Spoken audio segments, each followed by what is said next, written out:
హైదరాబాద్ లో ట్రాఫిక్ పరంగా కీలకమైన ఆరంగర్ ఫ్లైఓవర్ ని సోమవారం సాయంత్రం 4 గంటలకి ముఖ్యమంత్రి రేవంత్ రెడ్డి ప్రారంభించనున్నారు.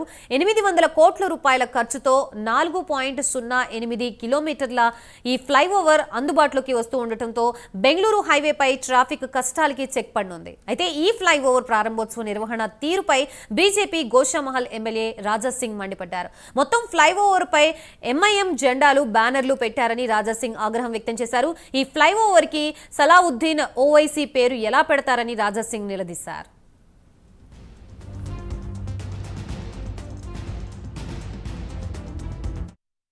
రేపు 6 lane flyover zoo park to Aramghar చౌరస్తా వరకు రేపు ముఖ్యమంత్రి రేవంత్ రెడ్డి గారు ఇనాగరేషన్ కార్యక్రమం పెట్టుకున్నారు.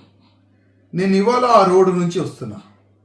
కానీ మొత్తం ఫ్లైఓవర్ పైన కానీ సరౌండింగ్ కానీ ఎంఐఎంఓలు జెండాలు పెట్టుకున్నారు, బ్యానర్ పెట్టుకున్నారు.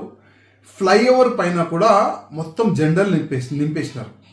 అంటే అక్కడ మూమెంట్ చూస్తే ఎట్లా కనబడుతుందంటే ఇది గవర్నమెంట్ నుంచి పని కాలేదు, ఇది ప్రత్యేకంగా ఎంఐఎంఓలు ఫండ్ వాళ్ళే కలెక్ట్ చేసి ఆ పార్టీ ఫండ్ నుంచి ఫ్లైఓవర్ కడుతున్నారు. ఆ విధంగా వాళ్ళు క్రియేట్ చేస్తున్నారు. అదేవిధంగా పెద్ద పెద్ద బ్యానర్ పెట్టినారు. ఆ బ్యానర్లో కూడా రేవంత్ రెడ్డి గారు చిన్న ఫోటో పెట్టుకున్నారు. ఈ ఇద్దరు అన్నతమ్ములు పెద్ద పెద్ద ఫోటోలు పెట్టుకున్నారు. దాదాపు 800 కోట్ల రూపాయల నుంచి ఎస్ఆర్డిపిఓలు ఈ యొక్క ఫ్లేవరు మొత్తం కంప్లీట్ చేసేసినారు. అసలు ఈ డబ్బులు ఎవరిది నేను అడుగుతున్నా.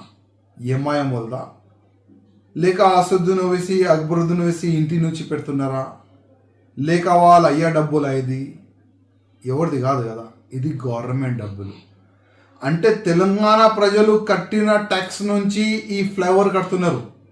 మళ్ళీ ఎవరు వీళ్ళకి అధికారం ఇచ్చినారు? మొత్తము పార్టీ బ్యానర్ పెట్టుకున్నారు, మొత్తం ఎంఐఎం బ్యానర్ పెట్టుకున్నారు, ఎంఐఎం జెండాలు పెట్టుకున్నారు. ఇది గవర్నమెంట్కి కనబడతలేదా? గతంలో కూడా ముఖ్యమంత్రి అంటే ఎక్స్ ముఖ్యమంత్రి కేసీఆర్ గారు పార్టీ టీఆర్ఎస్ పార్టీ వాళ్ళకి నత్తిపైన కూర్చొని పెట్టి తిరిగినారు. ఏమైంది? పార్టీ చేంజ్ అయితే ఇమీడియట్గా ఈ ఎంఐఎంఓలు చేంజ్ అయిపోయినారు. ఒక్కప్పుడు టీఆర్ఎస్ జిందాబాద్ అనేవాళ్ళు అసెంబ్లీ లోపట, ఇప్పుడు టీఆర్ఎస్ బీఆర్ఎస్ ముర్దాబాద్ చెప్తున్నారు. అంటే ఏ పార్టీ ఉంటే వాళ్ళు కాళ్ళ పట్టుకోవాలి, వాళ్ళ నుంచి పని తీసుకోవాలి, మళ్ళీ వాళ్ళు తలకాయ పైన డ్యాన్స్ చేయాలి.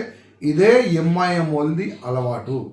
నేను ముఖ్యమంత్రి రేవంత్ రెడ్డి గారికి అడుగుతున్నా, ముఖ్యమంత్రి గారు ఈ డబ్బులు ఎవరిది? 800 కోట్ల రూపాయల నుంచి 6 లేన్ ఫ్లైఓవర్ కడుతున్నారు.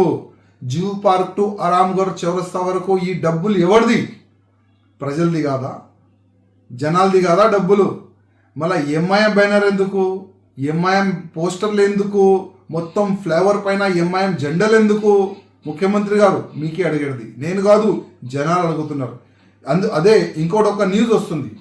ఈ ఫ్లేవర్ పేరు అంట ఓవైసీ పేరు పైన పెట్టాలంట, వాళ్ళ అయ్యా పేరు. అంటే ఆయన ఫ్రీడమ్ ఫైటరా? దేశం గురించి, సమాజం గురించి, తెలంగాణ గురించి ఏదైనా చేసినారా వీరు? ఏం చేయలే కదా.